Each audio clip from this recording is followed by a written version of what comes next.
কোয়ালিটিটা সুন্দর হইতে হবে, ইমানে নিষ্ঠাবান হইতে হবে, ইমানের মধ্যে সৌন্দর্য থাকতে হবে, আমলের মধ্যে সৌন্দর্য থাকতে হবে, আমলের কোয়ালিটি ভালো হইতে হবে। যে কোনো আমল, এক একটি আমল ধরেন 5 ওয়াক্ত সালাত মুসলিম জীবনে প্রথম ফরজ তাওহীদ সুন্নাতের পরে, তাহলে সালাতের কোয়ালিটি ভালো হইতে হবে।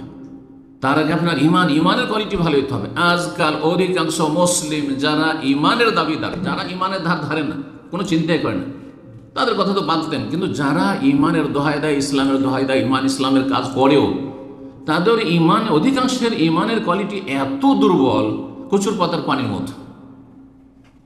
কিছু পয়সাতে খরিদ করে নিতে পারবে, মানে দুনিয়ার লোভে যদি পড়ে ইমান হারিয়ে দেবে, আমানত হারিয়ে দেবে, সততা হারিয়ে দেবে, বেঈমানি করে ফেলবে, আত্মসাৎ করে ফেলবে, অন্যায় করে ফেলবে, অবিচার করে ফেলবে, পরের হক নষ্ট করবে, নিজের স্বার্থটাকে বড় করে দেখবে। আরে কোথায় আপনার কোয়ালিটি? ইমানের কোয়ালিটি কোথায়? আমার পয়সা আপনার পয়সা সমান। আপনার পয়সার ক্ষেত্রে খুব সংরক্ষণ। আমার পয়সা যেন আমার পকেটে থাকে, আমার পয়সার প্রয়োজন আছে, আপনার পয়সার প্রয়োজন আছে, আপনাকে গাড়ি বাড়ি নারী করতে হবে, হ্যাঁ, আপনাকে শহরে জায়গা রাখতে হবে। যার টাকা পয়সা আপনি নিয়ে রেখেছেন, যার সাথে আদান প্রদান করছেন, তার প্রয়োজন নাই, সে ফেরেশতা। তাহলে আপনি ইমানের কোয়ালিটি কেমন? দুজনে ব্যবসা করতে গিয়ে আপনার মোটেই লস হয় না, যেহেতু ক্যাশ আপনার হাতে, হিসাব নিকাশ আপনার হাতে, হ্যাঁ, সব কিছু দেখাশোনা করছেন আপনি। আর যে বেচারা সশরীরে থাকতে পারে না, সে টাকা পয়সা দিয়েছে আপনাকে বিশ্বস্ত মনে করি, তার শুধু লসই লস। এগুলো আমাদের দ্বীনী ভাইদের ইমানের কোয়ালিটির অবস্থা, আমানতের কোয়ালিটির অবস্থা।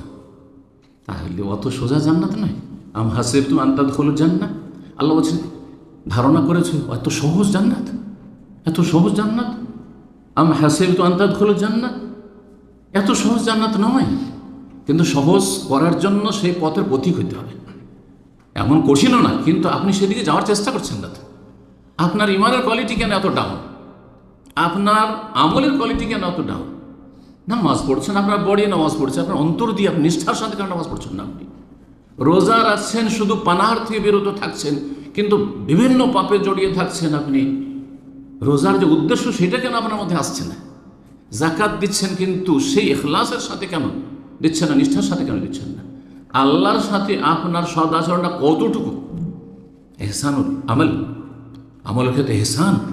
আল্লাহর সাথে কেমন আচরণ, পিতামাতার সাথে কেমন আচরণ, ছেলে মেয়েদের সাথে কেমন আচরণ? এক ছেলে বিদেশে থাকে আর সে টাকা পাঠাইতে থাকে, আর বাকি ছেলেরা বাপের হোটেলে সেখানে বসে বসে খায়, আর বাপের ইনকাম না থাকলে ওই ভাইয়ের যে প্রবাস থেকে পাঠাচ্ছে তার টাকা পয়সা ভোগ করে খেতে থাকে, আর তারপরে জমি জায়গায় বাপ মার নামে করে দিল।